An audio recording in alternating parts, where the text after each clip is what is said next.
நம்ம எடப்பாடியார் அவர்களுக்கு மூளையே இல்லைன்னு நிறைய பேர் சொல்லியிருக்காங்க. நான் அப்போ கூட ஒரு மூளை இல்லாத ஒரு மனுஷன் இருப்பானாங்கிறதா நம்மளோட யோசனை.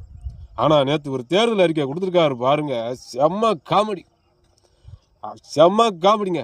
எப்படி தேர்தல் அறிக்கை குழுன்னு ஒன்று போட்டிருக்காங்க. அதில் உள்ள எல்லாமே மூலகட்ட முண்டம் தான். அவர் போட்ட தேர்தல் அறிக்கை குழு இருக்காங்க பார்த்தீங்களா, எல்லாமே முழுசா மூலகட்ட முண்டம் தான்.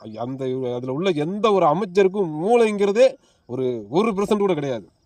எப்படி பாருங்க, எப்படி தேர்தல் அறிக்கை எப்படி அந்த குழு எப்படி தயார் பண்ணியிருக்காங்கன்னு பார்த்தீங்கன்னா, 2021 நம்ம திமுக தேர்தல் அறிக்கை அப்படியே ஜெராக்ஸா எடுத்து அடிச்சு விட்டுருக்காங்க.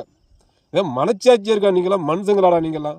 ஏண்டா டேய், திமுக தேர்தல் அறிக்கையை கொண்டு வந்து அப்படியே ஜெராக்ஸ் எடுத்து எங்க நமக்கு முன்னாடியே இவங்க 1500 2000 கொடுத்துருவாங்களோ மகளிர் உரிமை தொகை, நமக்கு முன்னாடியே ஆண்களுக்கும் இலவச பஸ் பயணம் கொடுத்துருவாங்களோ அப்படிங்கிற ஒரு பயத்துல என்னைக்குமே தேர்தல் அறிக்கை வந்து திமுக பார்த்து காப்பி அடிப்பாங்க. அதிமுக வழக்கமா இதான் நடக்குது, காலங்காலமா இதான் நடக்குது. திமுக என்ன அறிக்கை தேர்தல் அறிக்கை கொடுக்குதோ அதே தேர்தல் அறிக்கையை இவங்க அப்படியே காப்பி அடிப்பாங்க. கொஞ்சம் கூட வித்தியாசம் இருக்கு, அந்த பேர் மட்டும்தான் டிஃப்ரெண்டா இருக்கும். அது அம்மான்னு போட்டுக்குறாங்க, அவ்வளவுதான். அம்மான்னு மட்டும் போட்டுக்கிட்டு அந்த திட்டத்தை அப்படியே பேரை மாற்றி தேர்தல் அறிக்கையாக கொடுப்பாங்க.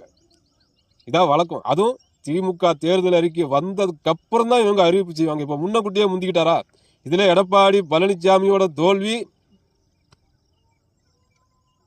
100% உறுதியாயிடுச்சு. அதுல எந்த மாற்றமும் கிடையாது. பூமுட்டை வாயங்க தேர்தல் அறிக்கை கொடுத்துருக்காங்க. மாநகர பேருந்துகள்ல ஆண்களுக்கு இலவச பயணமா?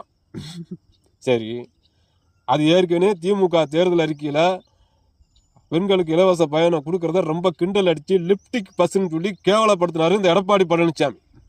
லிப்டிக் பஸ் அப்படின்னு சொல்லி ரொம்ப இலக்காரமா கேவலப்படுத்தி பேசினவர் தான் இந்த எடப்பாடி பழனிசாமி. அடுத்து ஒரு திட்டம் போட்டிருக்காங்க. என்ன திட்டம்னா, மகளிர் உரிமை தொகை 1000 ரூபா கொடுக்குறோம் நம்ம திமுகவுல இருந்து.